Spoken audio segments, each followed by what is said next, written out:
how money actually flows in your life. Imagine two people. Both earn $5,000 a month. Both live in the same city. Both work similar jobs. Yet 10 years later, one person is financially free. The other is drowning in debt. What happened? Did one person get lucky? Did one person find a secret investment? Not exactly. The difference started with something most people never pay attention to: the flow of money. Most people think wealth is determined by how much money comes in, but wealthy people know something different. What matters isn't just how much money enters your life. What matters is where that money goes after it arrives. Today, we're going to follow the journey of a dollar. We'll see how money enters your life, how it leaves, why some people accidentally trap themselves in financial stress, and how others slowly build wealth without earning dramatically more. By the end of this video, you'll understand one of the most important concepts in personal finance. Money is like water. If you don't control where it flows, it will disappear. Let's begin. Part 1. The journey of a paycheck. Imagine payday arrives. Your employer deposits money into your bank account. For a brief moment, your account looks healthy. You feel richer. You feel secure. But then something starts happening. Money begins moving. Rent gets paid. Utilities get paid. Insurance gets paid. Phone bill, internet bill, subscriptions, food, transportation, taxes, debt payments, entertainment. And suddenly that paycheck is much smaller than it looked a few days earlier. This happens every month. Money comes in. Money goes out. This movement is called cash flow. Cash flow is simply the movement of money through your life. And understanding cash flow is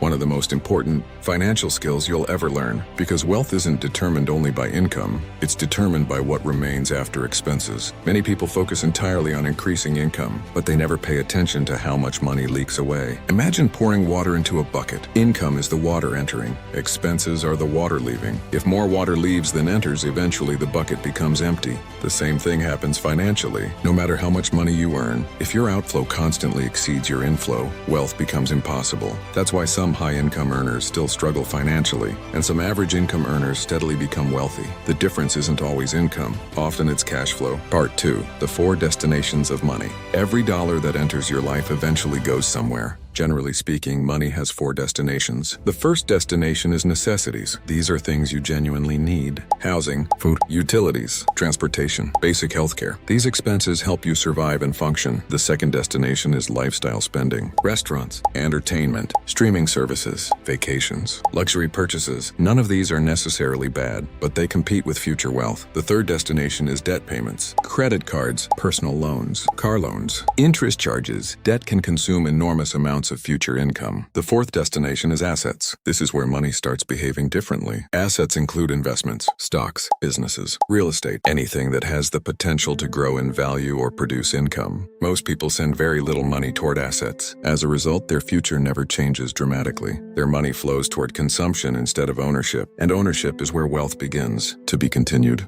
Part 3. The biggest money leaks. Now here's something interesting. Most people don't lose money because of one massive mistake. They lose money through hundreds of small decisions. A coffee here, a subscription there, a convenience purchase, an impulse buy, a late fee, a delivery charge. Individually, these expenses seem harmless, but together they can become enormous. Imagine spending just $10 a day on things you don't truly need. That doesn't sound like much. It's only $10. But over a year, that's $3,650. Over 10 years, that's $36,500. And that's before considering what that money could have become if invested. This is why wealthy people often pay attention to cash flow. Not because they're obsessed with saving every penny, but because they understand opportunity cost. Opportunity cost is what you give up when you choose one option over another. Every dollar spent today is a dollar that can't be invested for tomorrow. Again, this doesn't mean you should never enjoy life. It simply means every financial decision has consequences. The goal isn't to eliminate spending. The goal is to spend intentionally, because intentional spending creates intentional results. Part 4. The lifestyle inflation trap. Now let's talk about one of the biggest reasons people stay stuck financially. Lifestyle inflation. Lifestyle inflation happens when spending rises every time income rises. Imagine someone earns a raise. At first, that's great news. More money, more opportunity, more flexibility. But then something happens. They upgrade their apartment, upgrade their car, upgrade their phone, upgrade their vacations, upgrade their lifestyle. Soon the extra income disappears, and they're living paycheck to paycheck again. The income increased, but wealth didn't. This trap affects people at every income level. Someone earning $40,000 can experience it. Someone earning $400,000 can experience it, because lifestyle inflation isn't about income. It's about behavior. Many people assume rich-looking people are wealthy, but appearances can be misleading. A luxury car doesn't guarantee wealth. An expensive watch doesn't guarantee wealth. A large house doesn't guarantee wealth. Many people own expensive things while having very little actual wealth. Why? Because they spend almost everything they earn. Real wealth often looks boring. It looks like investments, savings, businesses, assets. Things that may not impress strangers but create long-term security. That's why wealthy people often focus less on looking rich and more on becoming rich. And there's a huge difference between those two goals. Part 5, the wealth flow formula. So what does healthy money flow actually look like? Let's simplify it. Income comes in. Expenses are paid. A portion is saved. A portion is invested. Assets grow. Assets generate income. That new income buys more assets. And the cycle repeats. Notice what's happening. Money isn't stopping, it's flowing. But instead of flowing toward consumption, it's flowing toward ownership. This creates a completely different future. Imagine two people earning the same salary. Person A spends nearly everything. Person B invests 20%. At first, their lifestyles look similar. 5 years later, there's a difference. 10 years later, the difference becomes obvious. 20 years later, they may be living in completely different financial realities. Not because one earned dramatically more, but because their money flowed in different directions. That's the secret. Money flow determines financial outcomes, and once you understand where your money goes, you gain the ability to change where it goes. That's where financial freedom begins. Part 6, how wealthy people redirect money flow. So how do wealthy people approach money differently? The answer isn't necessarily that they earn more. The answer is often that they think differently about the money they already have. Most people see money as something to spend. Wealthy people tend to see money as something to deploy. To them, every dollar has a job. Every dollar is a worker. Every dollar is a tool. Every dollar is an opportunity. Instead of asking, what can this money buy? They often ask, what can this money become? That single question changes everything. Imagine receiving an unexpected $1,000. Most people immediately begin thinking about purchases, a new phone, a weekend trip, new clothes, a gaming console, or something they've wanted for months. And there's nothing wrong with enjoying money. Money is meant to improve life. The problem occurs when every extra dollar immediately becomes consumption, because consumption usually ends the journey of money. Once it's spent, it's gone. Wealthy people often pause before spending. They ask different questions. Can this money buy an asset? Can this money generate future income? Can it increase cash flow? Can it create opportunities? Can it grow? This habit seems small, but over time it creates dramatically different outcomes.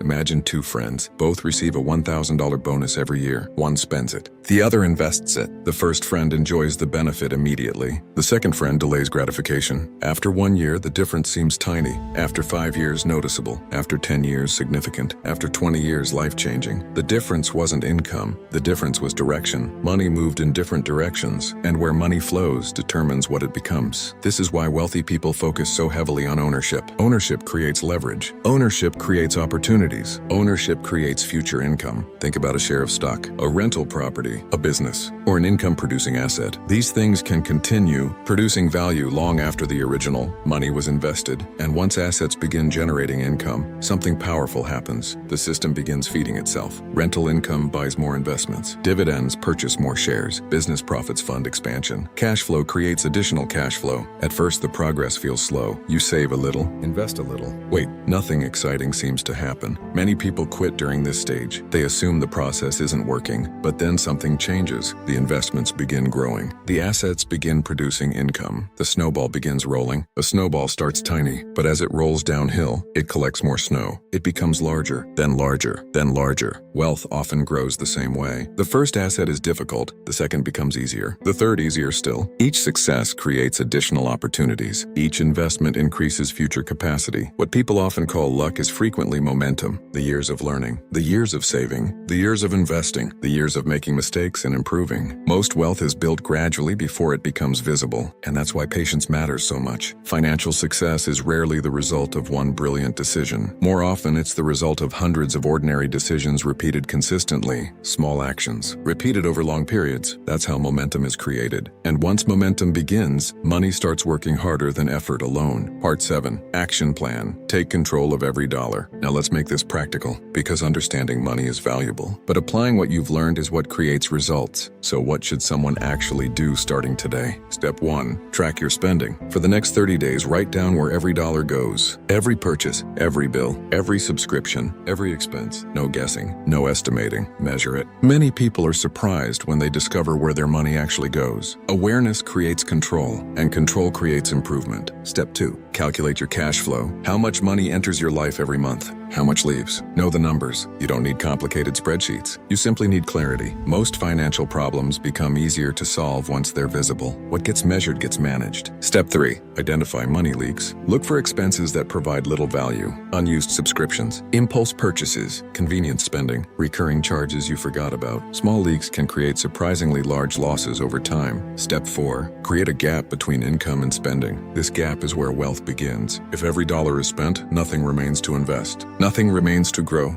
The larger the gap, the more resources you have available for wealth creation. Spend less than you earn, consistently. Step 5. Build an emergency fund. Life is unpredictable. Cars break down, medical bills appear, jobs change. Unexpected events happen. Without savings, these events often become debt. With savings, they become manageable inconveniences. An emergency fund creates stability, and stability allows you to continue investing during difficult times. Step 6. Start investing. Not next year. Not when conditions are perfect. Start now. Even if the amount is small, the habit matters more than the size. Many people delay investing because they think they need thousands of dollars. They don't. What matters is developing the behavior. Invest consistently. Learn continuously. Improve gradually. Step 7. Focus on assets. Whenever possible, direct money toward things that can grow, things that can produce income, things that can create future opportunities. Ask yourself, will this purchase help me build wealth? Not every purchase needs to generate income. Life should still be enjoyed. But asking this question regularly can dramatically improve financial decisions. Step 8. Invest in yourself. Skills often generate some of the highest returns available. Communication, technology, business, leadership, sales. Learning new skills increases opportunities, and opportunities often increase income. Step 9. Think long term. Most people overestimate what they can achieve in 1 year and underestimate what they can achieve in 10. Real wealth usually takes time. Patience is part of the process. Finally, remember this. You do not need to become perfect overnight. You do not need to transform your finances in a single week. You simply need to move in the right direction. One better decision, then another, then another. Because financial success is not built in giant leaps. It's built through small improvements repeated consistently over time. Every dollar is a vote for your future, and the future is built one financial decision at a time. That's how financial freedom begins. Let's go back to where we started. 2 people, the same income, the same city, the same opportunities. Yet years later, one becomes financially secure while the other continues struggling. Why? Because money doesn't determine your future by itself. The way money flows determines your future. Throughout this video, we've seen how every dollar has a destination. Some dollars disappear into consumption, some disappear into debt, and some become assets that continue working long after they're earned. That's the difference. Wealth isn't created by making money once. Wealth is created when money keeps working after you've earned it. The good news is that financial freedom isn't reserved for the wealthy. It isn't reserved for people with perfect backgrounds. It isn't reserved for people who start with huge amounts of money. It begins with awareness, then better decisions, then consistent action. Small choices repeated over long periods of time. That's how wealth is built. Not overnight, not through luck, but through habits. Remember, money is a tool. A tool can build something valuable, or it can be used without a plan. Every dollar you earn gives you a choice. Spend it, save it, invest it, or use it to create opportunities for your future. Those choices may seem small today, but over years and decades, they become the story of your financial life. So start paying attention to where your money flows. Take control of every dollar. Build assets. Invest in yourself. Think long term. And remember that every financial decision is a vote for the future you want to create. Because financial freedom doesn't begin when you become rich. Financial freedom begins the moment you start directing your money instead of letting your money direct you. Thank you for watching. And if you found this video valuable, consider subscribing for more lessons on money, investing, wealth building, and financial freedom. See you in the next video.